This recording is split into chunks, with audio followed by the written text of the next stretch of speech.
자유와 복리의 증진 및 민족 문화의 창달에 노력하여 대통령으로서의 직책을 성실히 수행할 것을 국민 앞에 엄숙히 선서합니다.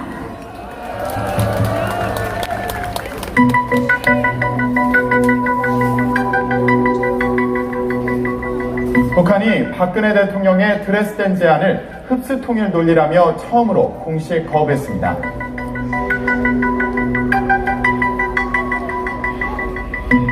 전국 교직원 노동조합이 오늘부터 합법노조 지위를 잃게 될 전망입니다.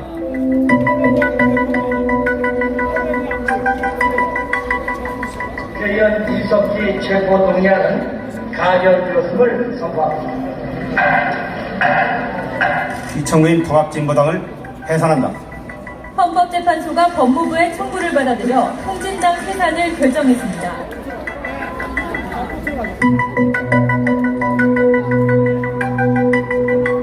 정부가 북한의 4차 핵실험에 이은 장거리 미사일 발사에 대한 대응 조치로 조금 전에 말씀드렸지만 오늘부터 개성공단 생산 활동을 전면적으로 중단하고 인력과 시설 등을 모두 철수시키기로 했습니다.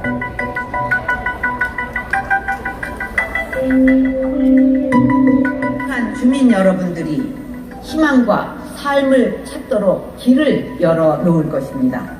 언제든 대한민국의 자유로운 터전으로 오시기를 바랍니다.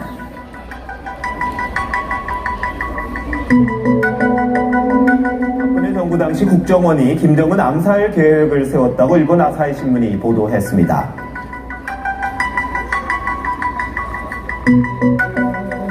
이런 가운데 이른바 김정은 참수 부대가 오늘 출범했습니다.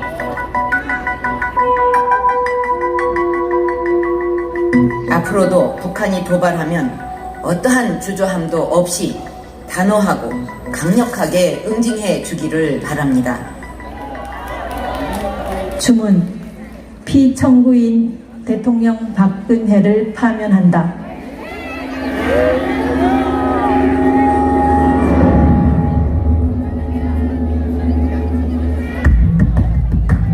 지난번 탄핵은 한마디로 정의하면 언론의 난이라고 할 정도로 언론이 결정적인 역할을 했죠. 전 국민이 속아 넘어가지 않았습니까? 그럼 거짓의 산을 계속 쌓아가는 거죠. 그리고 그 거짓의 산에 박근혜 대통령을 묻어버린 겁니다. 그래서 결국 탄핵이 됐고요. 그런데 이런 거짓 보도들이 순식간에 쏟아져 나오는 바람에 국민들은 검증할 수도 없고 그대로 믿어버린 측면이 많습니다. The Korean mass media had a significant effect on the impeachment. I mean, there was the scandal of her friend, and that attracted media attention. 생각해 보십시오. 똑같은 뉴스를 한 3, 4일만 보더라도 지겨울 겁니다. 그런데 그거 무려 3, 4개월을 내보냈어요. 주요 뉴스에.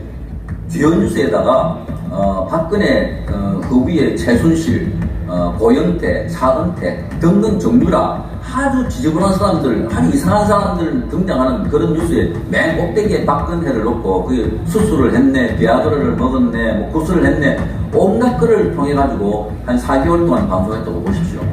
마치 어린애에게 일주일 동안 폭력적인 장면을 교실에 가다 놓고 보여주면 그리고 일주일 동안 보여줬다가 학교 밖에 내보내면 밖에 가서 싸운답니다. 그게 효과이거든요.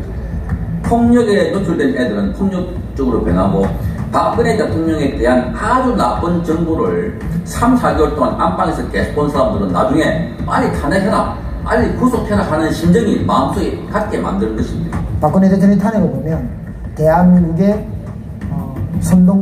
선동의 눈간 좌익들과 또 얼마나 생각이 없이 사는 국민들도 많은지 이런 것들을 한 방에 보여주는 어떤 집합체라고 봐요. 이제 박근혜 대통령이 강경한 대북 정책을 실시를 했고, 그리고 이제 개성공단을 철수하면서 북한 입장에서 보면은 개성공단이라는 게 노른자의 돈주머니가 이제 없어진 것도 있었고, 그리고 이제 보수 정권이라는 이런 것 때문에 북한이 굉장히 싫어한 케이스예요. 최고 수뇌부를 해칠 선인공노한 핑계를 꾸미고 추진한 박근혜와 전 대내국정원 원장 이병호 일당을 극형에 처한다는 것을 내외에 선포한다. 박정권을 조기에 분기시키는 것은 북한의 김정은의 개인적 목표였을 수 있어요. 대북 제재에 대한 그 원칙은 어느 역대 정권보다도 가장 높았어요. 계속 중단해 버렸죠. 그러니까 정서적으로, 감정적으로 김정은은 이 박정권을 무조건 끝내내겠다라고 하는 그런 목표들을 갖다가 제시하고 정찰총국과 그리고 중앙당에 있는 대남 부서들의 아주 그 최고의 강도로, 가장 높은 강도로 명령을 내렸다고 하는 사실들을 제가 알고 있습니다. 있잖아, 솔직히 말 박근혜가 자꾸 좋은 소리 안 하고 나쁜 소리 하니까. 그러니까 위에서 자꾸 내릴 거 아니야. 야, 이거 빨리 너네 대책을 뭐 씌우냐 하니까, 아, 이거 단단 욕을 먹는데 생각 안 하겠어? 그럼 어떤 방법이 필요해? 조사해봐. 약한 거리가 뭔지 하면 어떻게 하면은 빠른 시일에, 가장 빠른 시일에 효과적으로 할 수 있겠냐? 알아봐. 아, 그건 간단하네. 그 나쁜 놈으로 몰면 되겠네. 그럼 사건 하나 있어야 될 거 아니야. 박근혜 안천의 시작은 결국은 세월호부터 시작됐잖아. 세월호부터 민심을 조작되면서 그 다음에 좌파가 막 죽기 시작하면서 그 다음에 점점 뭐 최순실이 뭐 쭉쭉 들고 끌고 먼저 들어가지고 주위에 있는 놈들 또 누구누구 타고 들어가가지고 점점 쭉 따라가다가 이걸 꽝 하자 이렇게 된 거야. 여기서 일거양도 한 거는 웃동네 사람들이고. 만고 역정물이 박근혜 배당에게 역사의 준엄한 철출을 내려야 한다. 남조선 가계층은 더 높은 요리와 지칠 줄 모르는 과감한 투쟁으로 시대의 역정물인 박근혜 배당에게 민심의 준엄한 심판을 단호히 내려야 할 것이다. 김정일 국방위원장이 1984년 10월 14일 망침이라는 게 있어. 북한 조선왕당 입국에 4.14 연락서라는 거 있어. 응? 4.14 연락서라는 게 뭐냐면 통신 연락서야. 이 세계 각국 간첩들과 이런 사람들하고 무전결석하고 자료 뽑아오고 이런 이자같이 지금은 말하면 사이버전이나 이런 모든 데 동원되는 걸 관할하는 부대야, 말하자면 쉽게 말하면. 그 4.14 연락서에 그 전자 계산기가라는 그런 거를 개발하겠다 하라. 사실상 그때부터 김책공대 분교가 4.14 연락서에 생겼어. 그러니까 그거는 기본 해커 부대를 키우기 위한, 그러니까 각 김성영합대학, 김책공업대학, 김성고등분리 각 그 시군 중앙급 대학들의 수재급 그런 사람들을 추스려 가지고 초창기는 한 300명, 1기 졸업생이 300명이었어. 소장은 안건모였어.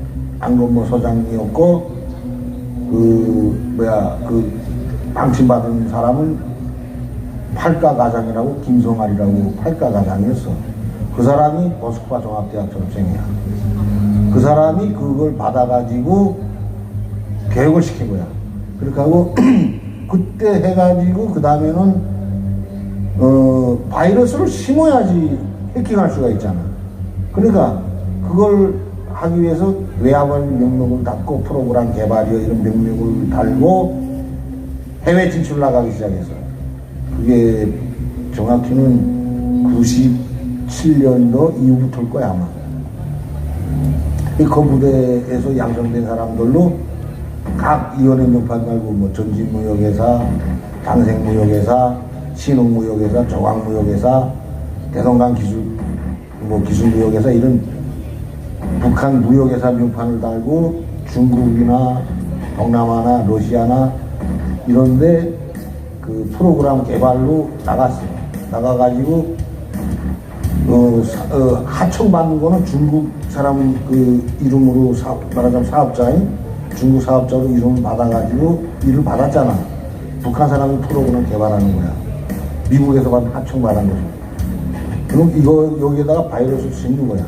그러니까 미국 금융시장이고 모든 전산망에 내 생각에는 안 들어간 데가 없을 거야. 북한의 사이버 공격이 고도화되고 잦아지면서 가늠하지 못할 북한의 사이버 능력 수준에 대한 우려도 커지고 있습니다. 북한 해커 조직 라자루스가 현금 자동 입출 금기를 무력화시킨 도구는 트로잔 패스트 캐시라는 악성 프로그램입니다. 북한이 신종 해킹 수법으로 한국에 해킹 공격을 가한 것으로 추정된다는 주장이 제기됐습니다.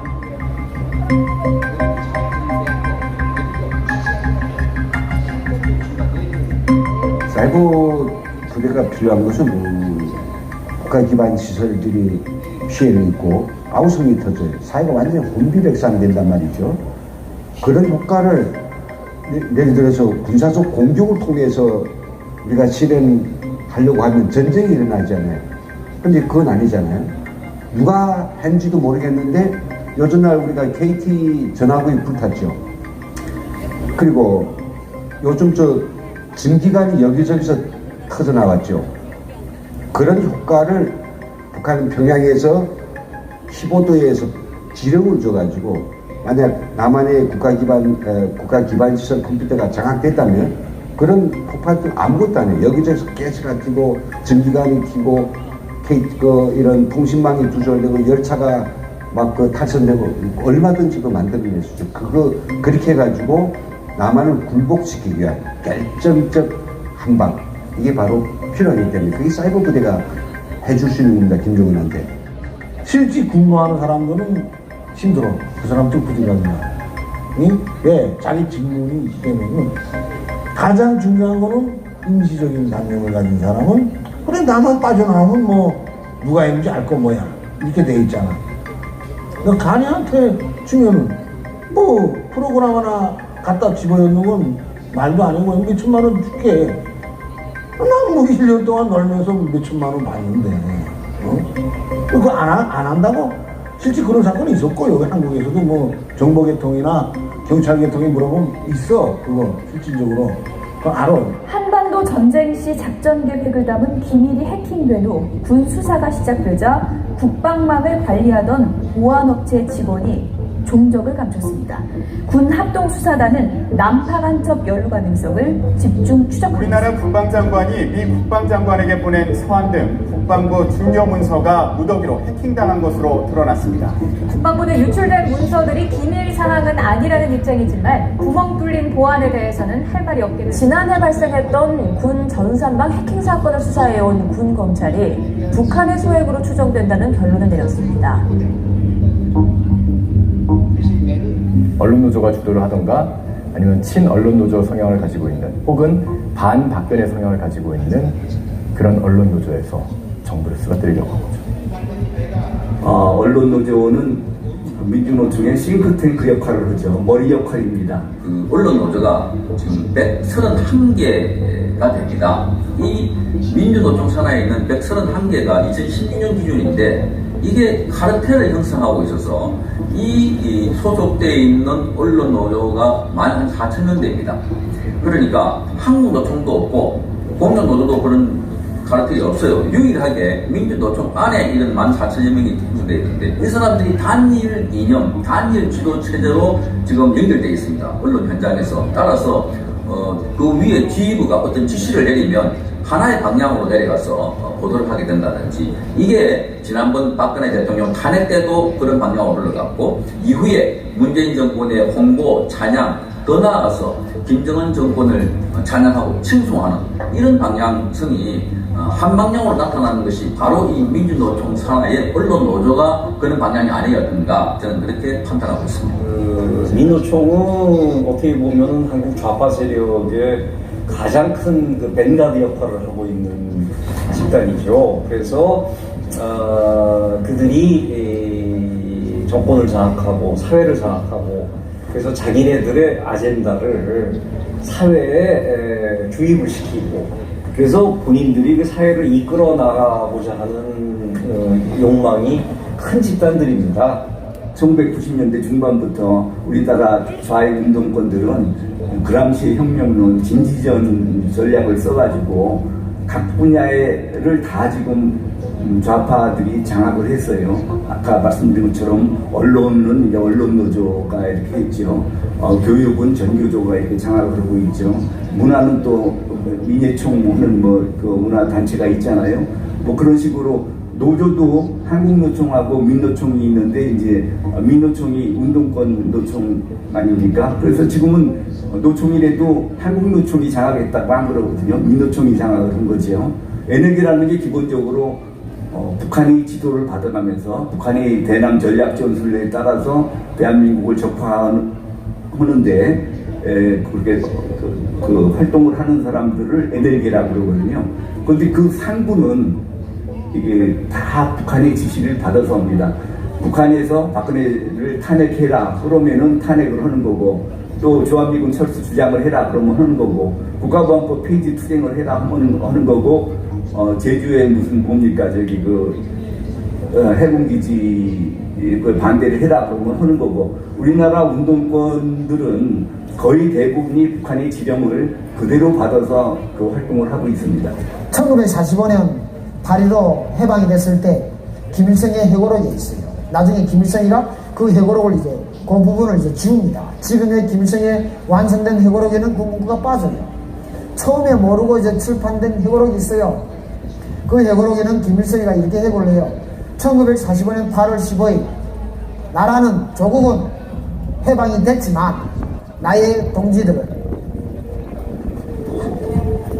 조선의 해방을 위해서 남으로 파견된다. 이 문구가 딱 나옵니다.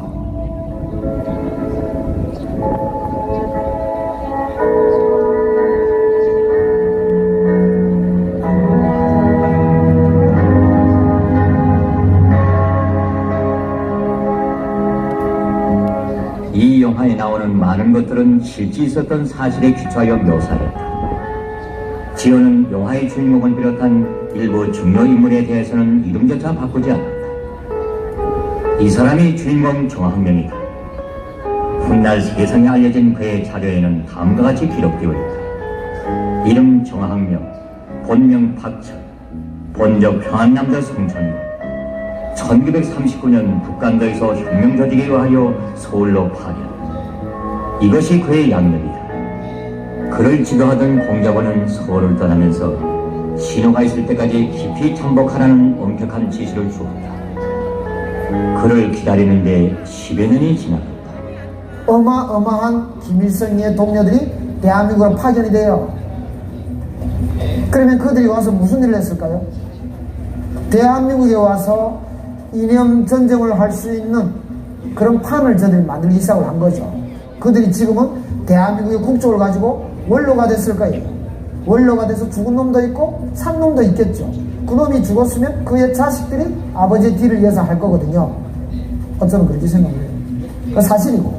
그 뿌리를 놓고 볼 때 대체로 지금 좌파라는 것이 옛날에 군사정권 때나 이때 인종소기를 비롯해서 학생운동 하던 사람들이야. 학생운동 하던 사람들이라는 것은 북한에서 그만큼 돈을 대줬어. 그때 내가 공부할 때니까. 그 사람들한테 공작 자금을 준다고 준 거야. 정확하게. 그렇고 그 사람들 그 남선혁명 투사라고 그래. 그 남선혁명 투사들이라는 이런 사람들은 북한의 조국 통일 그 말하자면 남선혁명 사조권이라는 비밀 사조관이 있어. 그게 뭔가면은 영성구역에 있는데 112연락소라고. 여기는 이 조선민주주의인민공화국이 생겨서부터 남선혁명이 말하자면 통일을 위해서 못 마친 사람들이 다 전시돼 있어. 거기 그게 임종석이도 있어. 이인모도 있고. 자, 김종태도 역시. 김종태 알지? 통일혁명당 서울시당 당수인 사람 몰라? 그 사람도 역시 흡수행 공작원이 쉽게 말하면은 흡수행. 아니 뭐 이석긴 말야 바른 대로 통진당이라는 것이 이 대한민국이 인정하고 또 두는 그거 아니야. 통진당은 북한 말하자면 바깥에 내놓은 간첩이나 같잖아 그 사람들은. 그거 물어볼 이유가 없어. 그때부터 키운 거야. 장학금 다 대주고 거기 그 사람들이 자라가지고 지금 모든 이런 쪽에 장악했고 그 사람들이 큼으로 해가지고 이제는 나이도 이제 그 징용 50대 나이 사람들이 다 이제 올라섰잖아. 정계나 재계나 이런데. 지금은 대한민국은 보안이 엉망인 거야. 말하자면. 그래서 노래 부르면 다녀, 여기.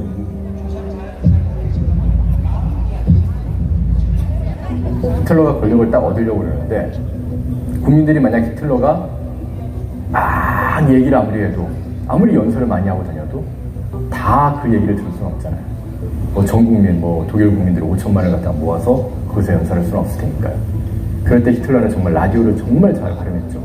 라디오를 통해서 국민들에게 자기의 생각을 막 주입을 했다고. 국민들은 그 얘기를 믿어. 그래서 언론이라고 그럴게요. 신문이든 방송이든 그걸 장악을 하게 되면은 국민들에게 자기 얘기를 가장 효과적으로 전달할 수가 있어요. 아까 얘기한 것처럼 뭐 자꾸 그 사람을 목소리를 많이 들음으로 있어서 그 사람에 대한 어떤 그 친근감이 생길 수도 있고요. 우리 그 사자성어 중에 3인성어란 말이 있는데 시장에 호랑이가 나타났다는 얘기를 한 명이 얘기할 때 믿지 않지만 3명이 얘기하면 믿는다는 얘기거든요. 소위 말하는 언론 매체들이 여러 개 있는데 그 언론을 싹 다 장악해서 한 매체에서만 얘기하는 게 아니라 뭐 A 신문사, B 신문사, 뭐 D 방송국, Z 방송국 다 그 똑같은 얘기를 해요. 그리고 국민들은 믿는단 말이에요. 그게 그런 일이 우리나라에 벌어지고 있습니다. 2016년 10월 19일 날 JTBC에서 태블릿 PC를 습득을 했어요. 첫 보도가 10월 21일입니다. 그리고 24일부터 KBS에서 태블릿 PC 받아가 보도를 합니다. 공중파 또는 그 케이블 텔레비전이 거의 비슷한 시기에 10월 23일과 4일경에서 일제히 공격하기 시작합니다. 그전에는 한겨레와 JTBC가 하다가 일제히 공격을 해서 똑같은 패턴으로 박근혜 전 대통령을 마치 마녀로 묘사를 합니다. 수술을 한 거, 구술을 한 거, 7시간 미래를 즐겼네, 그 현직 대통령에 대해서 그런 공격을 한 제가 본 적이 없습니다. 제가 기자 생활 31년을 봤지만. 대표적인 게 박근혜 대통령이 뭐 올림머리 하느라고 늦게 왔다는 등 뭐 온갖 얘기가 다 있잖아요. 뭐 세월호에 잃어버린 뭐 몇 시간, 초기 대응이 뭐 부재했다, 뭐 그런 얘기들 막 하는데 밝혀진 게 없어요. 아니, 그냥 상식적으로 생각해서 대통령이 그 현장에 간들 뭐가 달라지겠습니까? 헬기 타고 급하게 가도 몇 시간 걸릴 것이고 도착한다고 해서 대통령이 직접 뭐 그 물살 센 곳에 들어가서 누구를 구조해낼 수 있는 것도 아니고 가서 빨리 하세요라는 지시를 하고 또 상황실도 운영이 됐잖아요. 지금 문재인 대통령 각종 지금 사고 터지는데 안 보이시잖아요. 뭐 벙커는 들어가시더라고요. 근데 뭐 대처하는 게 없잖아요. 대통령이 직접 할 수 있는 게 아니에요. 결국 현장에서 일하는 사람들이 해야 되는 거고 그런 시스템을 잘 구축하는 게 업무인 건데 글쎄요. 만약에 그게 뭐 탄핵의 사유라고 한다면 현 정부는 더 많은 탄핵 사유가 있겠네요. 이런 말도 안 되는 뉴스가 먹히고 거기에 쏠려 들어가고 그거에 따라서 선동되어지는 국민들을 보고 이건 뭐 가능성이 있다고 해서 결정타가 저는 세월호였다고 보고 세월호로 인해서 이미 앞에 정권은 박근혜 정권은 그야말로 페이탈 데미지를 입었고 그게 나중에 최순실이라는 그 JTBC에서 말했잖아요. 뭐 스모킹건이라고 말하자면 움직일 수 없는 증거라 해가지고 그러니까 그 보도를 했는데 나중에 재판받아 보니까 그 태블릿 PC가 그 최순실 씨 거라는 증거가 없어요. 그러니까 그 손석희 씨가 아마도 처음부터 태블릿 PC는 없어서도 될 뻔했다. 뭐 이런 또 보도를 했지 않습니까? 이걸 보니까 쏘갔다. 저는 기자로서 솔직히 그렇습니다. 쏘갔다. 쏘은 겁니다, 국민들이. 공산주의라든지 인민민주주의, 민중민주주의, 뭐 진보적 민주주의, 참교육 이런 것들이 다 좌익 이념인데 이 좌익 이념이라는 게 뭐냐고 보면 기본적으로 사회적 약자를 이용해서 정권을 획득하려는 사기극이에요. 사기. 왜 사기라고 그러느냐? 혁명이 성공하면은 엄청난 이를테면은 혜택, 권리와 이를테면은 권한을 줄 것처럼 그렇게 해가지고 혁명이 끌어들인 다음에 혁명이 성공하면은 기존에 가지고 있던 주권까지 다 뺏어가기 때문에 그걸 이제 사기극이라고 부르는 거죠. 억지를 쓰고 반복 선전을 합니다. 속아 넘어가지 않을 수가 없어요. 휴대폰을 털어가지고 아니면 많은 고객들이 집중되어 있는 사이트들을 통해서 털어서 거기서 개인 신상 정보를 털고 개인 신상 정보를 가지고 사회적 그물망 기법을 따라서 이렇게 자료를 아카이브 정리를 한다면요, 어떤 한 사람 통해 가지고 이게 우리가 고구마나 감자를 캘 때 뭐 뿌리를 하나 둘쳐내면 와서 다 따라 나오잖아요. 한 사람 통해서 자기가 목적하는 그런 결과로 가는 모든 인적인 네트워크를 다 확인할 수 있고 드러낼 수 있어요. 그럼 남한 사회가 북한에 한 소나기에 다 들어온단 말이죠. 이런 소나기를 통해서 신뢰관계를 고려해서 우리 부장의 문자는 난 무조건 본다. 우리 사장의 문자는 집에 무조건 본다. 그러면 사장의 이름으로 이러저러한 것들을 갖다가 그 열을 붙어줄 수도 있고요. 그리고 사회적인 그 신뢰관계를 왜곡 변질시켜가지고 서로 믿지 못하는 사회로 만들 수 있을 뿐만 아니라 더더기는 이제 한 1,500명 정도 되는데 매일매일 지금 아마 이 순간도 북한의 사이버 부대는 우리 국민들이 정서가 김정은에 대한 칭송 그리고 그를 통일의 구세주로 이게 만드는 사회적인 어떤 분위기를 만들어내고 그리고 뭐 보수 정권에 대한 어떤 지탄 그런 적폐를 더 강하게 해가지고 이 사회를 완전히 뭐 보수의 4등뼈를 굶주리겠다는 그런 진보 정권의 어떤 논리들이 먹히도록 하고 그리고 여기서 더더욱이 우리 탈북자들의 어떤 그 사회적 통일과 북한 인권에 대한 활동들에 대해서 쓰레기들 그리고 믿지 못할 뭐 그런 자들로 매도하고 이런 그 자기들이 목적하는 방향의 그 여론 조성 그러니까 목적하는 방향의 민심의 변화를 이제 가져오는 이런 효과를 마침 내고 있다 이렇게 생각합니다. 그 북한이 말하자면 대남 부대들이라는 것이 딱 뭐 아주 사람 남치태로만 하는 거 아니거든. 그 사회문화부나 다 달러 작전부는 기본 전투하는 이제 테러나 파괴 폭파는 이런 거 아니고 사회문화부나 통정부 같은 경우에는 이자같이 이런 공작을 많이 하는 거야. 민심 또 그다음에 어떤 사건 계기로 해가지고 혼란하게 빠뜨려 놓고 이런 언론 쪽으로 많이 그 하는 부서들이야 거기 단단히 다 다루잖아. You asked about fake news. When it came to fake news, they very much played a significant part, particularly online, where you can publish articles and nobody knows that they're true, they can't be verified, where they come from who, and from what organization. So they definitely played a large part in the way in which this was orchestrated.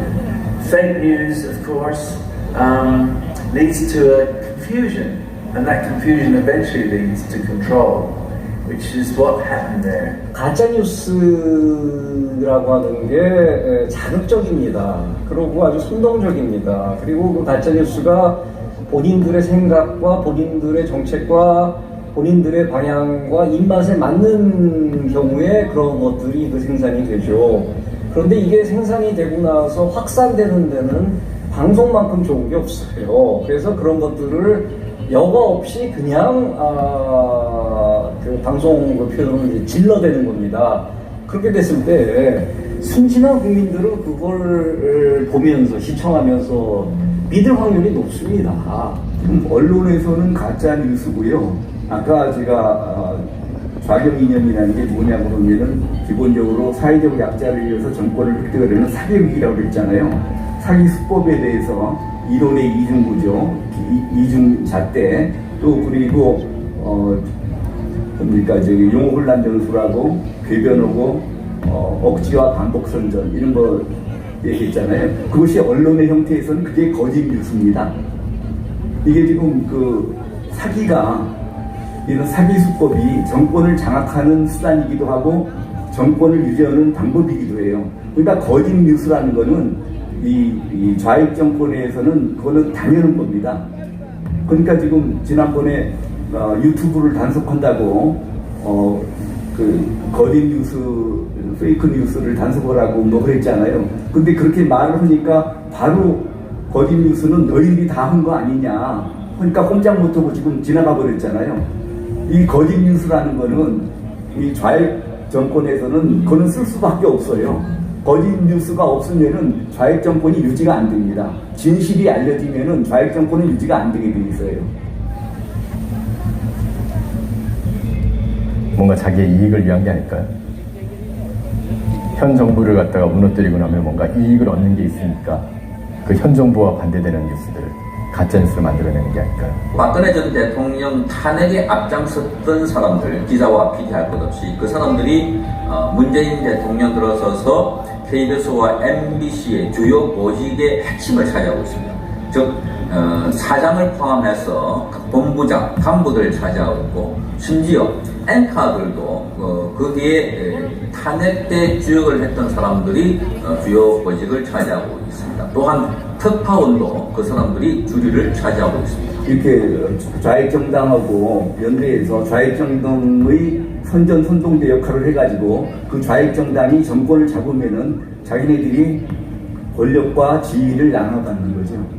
당연하죠.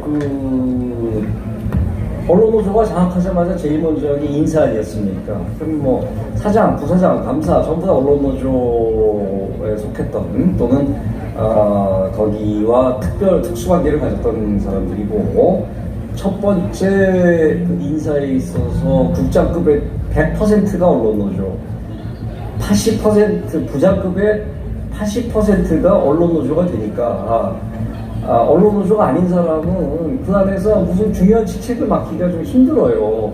아니 국장급의 100%고 부장급의 80%면 그거 어떡하겠습니까? 언론노조가 그렇다고 뭐 과반을 차지하는 그런 노조도 아닌데 그렇게 되다 보니까 기회주의적 속성이 아주 강한 곳이 또 그 방송사입니다. 그래서 밴드웨건 이펙트라고 하는데요. 언론노조 소속이 아니었던 사람도 언론노조에 알아서 가입을 해서 거기에 협조를 하고 자기의 자리를 보존받는다거나 출세를 도모하는 경우도 많고 신입사원들의 대부분이 언론노조에 가입을 하고 있습니다. 왜냐하면은 이왕 방송국에 들어와서 출세를 하고 싶은데 출세 안 하고 싶은 사람이 있겠어요? 그런데 그게 너무 심해요. 심해서 언론노조가 사실은 제일 큰 노조가 아니었습니다. KBS에서. 근데 정권이 바뀌고 힘이 그쪽으로 쏠리니까 갑자기 이 노조, 두 번째 컸던 노조가 지금 현재는 아마 제일 큰 노조가 됐을 겁니다. 그리고 점점 더 그 힘은 커질 거예요. 이런 문제가 생겨나는데 이런 상황에서 과연 올바른 방송이 진행이 될 수가 있겠는가? 저는 거기에 대해서 대단히 부정적으로 보고 있습니다. 입사하자마자 선배님들이 갑자기 최대현 씨 잠깐 나와 같이 가지? 해가지고 1층에 있던 언론노조 사무실로 데려가더라고요. 그래서 그냥 그 자리에서 가입을 했어요. 그 신입사원에 들어오면 되게 선배들이 조를 쪼아서 그 언론노조에게 가입을 권유를 하게 됩니다. 그리고 잘 알다시피 신입사원들은 이제 그 언론사에 보면 기자나 PD들은 도저히 능식으로 배우게 됩니다. 선배 기자 따라다니면서 배우고. 그러니까 당연하게 우리 선배나 PD가 선배 기자나 PD가 언론노조 소속이면 밑에 있는 새로 들어온 신입사원은 거기 언론노조 소속에 가입하지 않을 수가 없는 그런 구조입니다. 이렇게 생각하시면 돼요. MBC가 정규직 직원이 한 1,700명 정도 되는데 그 중에서 지금 현재는 한 1,200명 가까이가 언론노조일 거예요. 그리고 보직 부장, 심지어 사장부터 다 언론노조 출신이라고 생각하시면 되거든요. 그러니까 그냥 언론노조원으로 이루어진 단체니까 KBS하고 MBC는 사주가 없잖아요. 그래서 사장은 그 임기, 뭐 3년이면 3년이란 임기 때밖에 안 돼요. 그리고 나면 갈려요. 하지만 언론노조는 계속 가잖아요.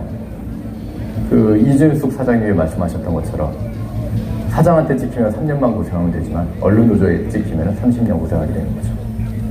그 말이 맞는 거죠. KBS 내에서도 미투 운동이 일어났다고 비정규직 여성에 의해서 폭로가 있었습니다. 그런데 가해자로 지목된 사람이 언론노조 소속이었고요. 그 언론노조 소속뿐만 아니라 그 가해자의 상급자도 언론노조 소속이었는데 그거 다 유야무야되고 크게 지금 문제가 되지 않았고요. 그 사람들이 주요 보직에 들어가 있거나 또는 지방의 중요한 기관에 그러니까 지방 방송국의 국장으로 가 있는 그런 상황들입니다. 그러니까 지금 그 KBS 내만 하더라도 노동조합이 사측을 견제하거나 또는 그 억울한 그 조합원들의 이익을 대변해야 될 기관인데 이게 자기들끼리 카르텔이 형성되다 보니까 아무리 사측이 잘못하더라도 사측과 한 편이다 본전식이다 갖고 있다면 그 사측을 보호해주고 또는 같은 그 조합원이라도 같은 조합원이면 그 사람이 아무리 잘못을 하더라도 보호해주거나 지켜주거나 혹은 그 사람이 비리가 있더라도 일체 그 문제시 삼지 않는 이것이 가장 큰 문제입니다. KBS는 지금 국민들을 위한 방송이 되어야 되고 공정한 방송이 되어야 되는데 공정하지도 못하고 그리고 가까스로 흑자로 만들어놨더니 또 적자로 거기서 저는 그 하이에나가 그 고기 뜯어먹는 느낌이 든다는 그 표현을 썼는데요. 그냥 언론노조 사람들이 논공 행사하느라고 그냥 그 뜯어먹기 바쁘고 그 다음에 정권과 북한 빨아주기 바쁜 이 상황에서 전혀 KBS의 그 경영 효율화라든가 프로그램 개선 같은 거를 안 하다 보니까 적자로 가는 것은 지금 너무나 당연한 구조입니다. 그래서 그 적자로 갔기 때문에 이거를 국민 세금으로 메꿔야 되는 악순환이 앞으로 일어날 것 같아요. 정말 그 해결책이 보이지 않는 그런데 문제는 이러한 문제를 문제점으로 인식조차 하지 못하고 있다는 게 왜? 자기들이 이제 권력을 잡았고 방송을 장악했기 때문에 그거는 뭐 국민 세금으로 뭐 메꾸는 거니까 자기 돈 아니거든요. 이런 그 무책임한 경영이 현재 언론노조 장악하에 KBS 그리고 MBC 그런 데서 일어나고 있는 일이라고 얘기할 수가 있겠습니다. 기본적으로 좌익들은 그 이론도 이중구조고 기준이 이중잣대예요. 그러니까 박근혜 정부 시절에는 이제 우리 보고 공정보도를 안 한다고 이렇게 비난을 했거든요. 근데 우리가 그 당시에도 얘기를 한 것이 봐라 너희 강령을 봐라. 그게 이제 보면은 진보정당과 연대해서 노동자민 중에 정치 세력화를 돕는다 그러면서 이런 지금 정치 집단이 무슨 공정성을 얘기할 자격이 있느냐. 그러면 또 그것도 꼼짝 못하죠. 그렇지만 밖으로 국민들한테는 이제 그런 얘기는 전달이 안 되고 그냥 마치 공정방송을 위해서 자기네들이 투쟁한 것처럼 그렇게 이제 국민들한테는 알려지죠. 보수 정권이 들었으면은 무조건 그런 언론노조에서는 사장 퇴진 운동 뭐 이런 거를 하게 됩니다. 그런데 이를테면 자기네들이 말하는 좌파 정권이 들어서게 되면은 그거는 아주 잘 협조를 하면서 잘 지내게 되죠. 그거는 뭐 자기네들 요구대로 다 따라주게 돼 있기 때문에. MBC를 사랑하는 여러분, 더 이상의 패배는 없다. 오로지 승리만 있을 뿐. 우리가 돌아왔다. 마홍춘.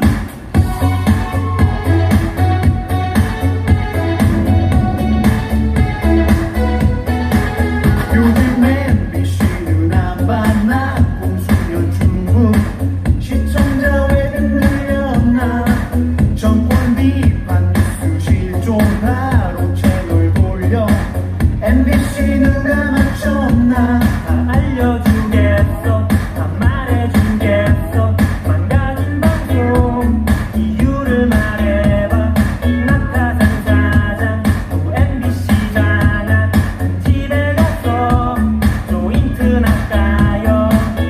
이만실 좀 MBC 아짜니타 MBC 징계 나발 MBC MB방송 MBC 기우기 김재철 좀 있으면 선거철 집에 나가 김재철 집에 갈 지하철 MBC 망해라 망해. Everyone agreed that underground movement spread toxic messages and that they were coming from the north. So clandestine groups in the north with their toxic messages worked with the unions and spread it all into the national press and the movement was gaining force. And so at the end of the day, they orchestrated it. They actually brought down the president. Yes, they did it. 그 박근혜 탄핵하는데 백호 공작을 어떻게 해냈냐? 그건 물어볼 이유도 없는 거요. 아니 박근혜 좋다는 사람이 왜 그것도 나쁜 소리 올리고 뭐 있겠어요? 그럼 가장 나빠하는 사람은 누구겠어요? 동부독일이 흡수통일 됐다고 그런 발언을 했잖아. 그러니까 그거 가장 싫어하는 거예요. 그걸 제일 흡수통일 된다는 그걸 제일 싫어하는 거야 북한에서는. 그러니까 그거 제일 싫어하는 사람이 누구겠어요? 거기 아니고 그 다음에 두 번째 싫어하는 건 자파겠지. 저는 북한 댓글부대를 드레상에서 목격을 했습니다만은 천안함이 피폭되었을 때 북한 댓글부대가 가장 악질적으로 정말 활동했다라고 저는 목격했어요. 왜냐하면 그때 천안함 피폭을 두고 북한의 공격이다, 아니면 우리 정부의 자작극이다, 또는 미군 잠수함이 부딪혀서 사고가 난 거다, 여러 가지 설들이 많았어요. 근데 결국은 뭐냐면 우리 정부의 자작극이다, 말도 안 되는 이야기인데 16명의 우리 젊은 국군 장병들이 목숨을 빼앗아가지 않았어요? 근데 그걸 정부의 자작극이다 라고 하는 것에 대한 찬반이 그 인터넷상에서 붙었는데, 그때는 필통이라고 하는 거하고 그다음 아고라라고 하는데 엄청 뜨겁게 됐어요. 근데 어느 날 갑자기 봤는데 우리 정부의 자작극에다가 6천, 7천 이렇게 되는데 맞다. 근데 아니다. 북한의 소행이다 라고 하는 찬성에는 도대체 수백 개밖에 안 됐어요. 7천 대 한 200개. 말도 안 되잖아요. 우리 국민들의 절대적 정서가 그랬겠는가? 아니란 말이죠. 실제 우리가 체감할 수 있는 사회적 정서하고 정반대로 지금 인터넷에 나타났는데, 그렇다면 저희는 호기심이 있었어요. 이게 북한의 이 사이버 부대 작전이 아닐까, 작전이 아닐까. 그래서 거기에 올린 댓글들을 갖다가 그럴듯하게 이제 만들었어요. 어떤 시나리오 만들었는데 자세히 들여다봤는데, 물론 궤변이죠. 근데 궤변도 말이죠. 론류를 맞추면 사람들이 그럴듯해요. 그래서 어떤 때는 모르고 합니다. 물론 그것을 매크로를 돌려서 찬성을 올렸을 수도 있고요. 또한 실제 그것만 가지고는 안 되니까 글을 만들어 딱 보니까 처음에는 별찾기 읽었는데 하면서 눈에 언뜻언뜻 띄우는 밟히는 글자가 있어요. 원수라고 하더니 우리 원수라고 하죠. 근데 원수라고 한다든지, 그리고 이 맺는 말에서 하였었다, 우리 얻다라고 하는데 하였었다, 였다라고 한다든지, 그리고 그게 보면 북한식의 그런 어투들이 툭툭 나타나는 거예요. 한 번 잘못 썼다라고 하면 그건 실수일 수도 있죠. 계속 반복된단 말이에요. 그래서 그걸 보면서 야, 이거 뻔하지 않느냐, 얘 딱 감이 오는데 근데 이쪽에서는 이렇게 올라가고 다양한 글들이 올라왔어요.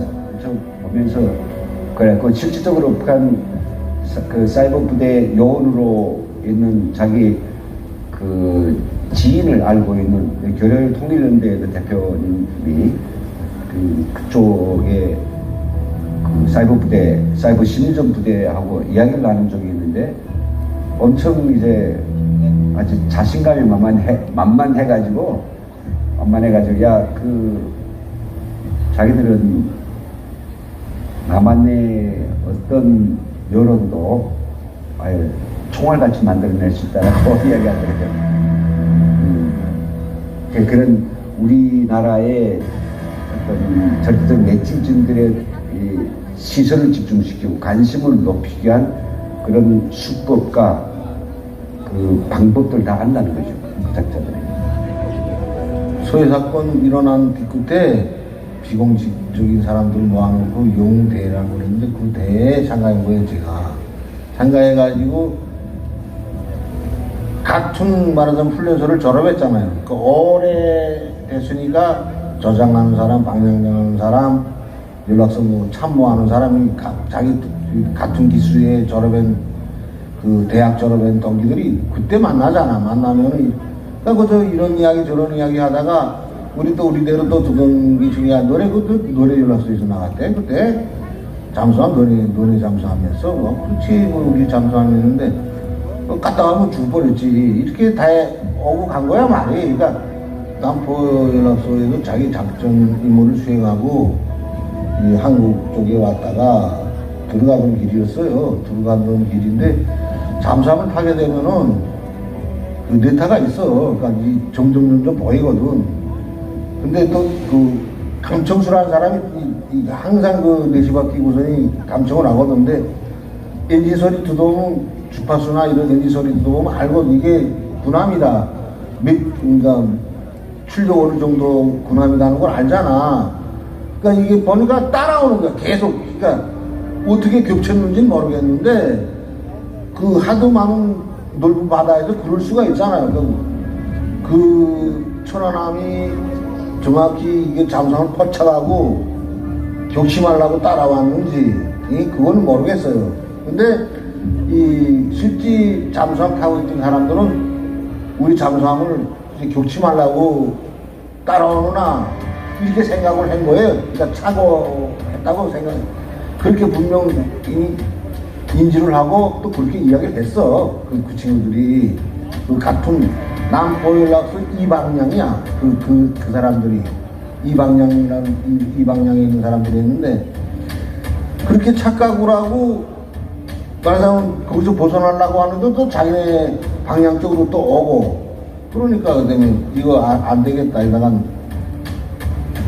들어가기 전에 막겠다. 이 구역 정도면 이제 폭내 떨구겠구나. 아니면 뭐 잠수함 격침할 그 어뢰를 발사하겠구나. 이렇게 생각을 하고 먼저 선제 타격을 자기네 딴에 선제 타격을 한 거지. 내가 듣고 본 거는 그 사람들로서는 자기네 생명의 위험을 감수하고 먼저 공격한 거야. 잠수함은 폭내 떨구면 박살나요. 그건 뭐 그 사람들 다 죽게 되지. 그 압력에 의해서 그렇게 깨지고 박살나니까 그 사람들은 뭐 거기다 갖다 놨던 경잠수함이라 등지지 못하거든. 그러니까 선제 타격을 해서 결국 수탄 희생자를 가게 된 거지. 북한에서는 또 그러지 않은 신경을 안 써요. 그러니까 알고 있지만 그걸 그때요 설명할 이유가 없잖아요. 근데 여기서 이 한국에서만 좌파하고 우파가 말하자면 남과 북이 돼가지고 싸우는 거야. 천안함 아니다. 뭐 북한에서 깐 거다. 남한에서 조작해서 깐 거다. 이거 참 여기 와서 두어보니까 더 우스운 거야 나로서는.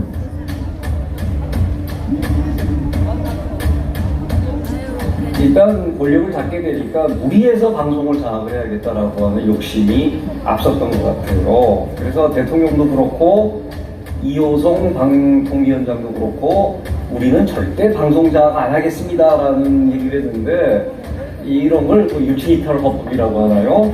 방송 장악 안 한다고 하고 그날부터 방송 장악에 그냥 눈이 벌게 가지고 달려드는 교수 출신들 두 사람을 잡아가지고 무차별적으로 뭐 학교나 교회를 찾아가서 시위를 한다든가 뭐 괴롭힌다든가.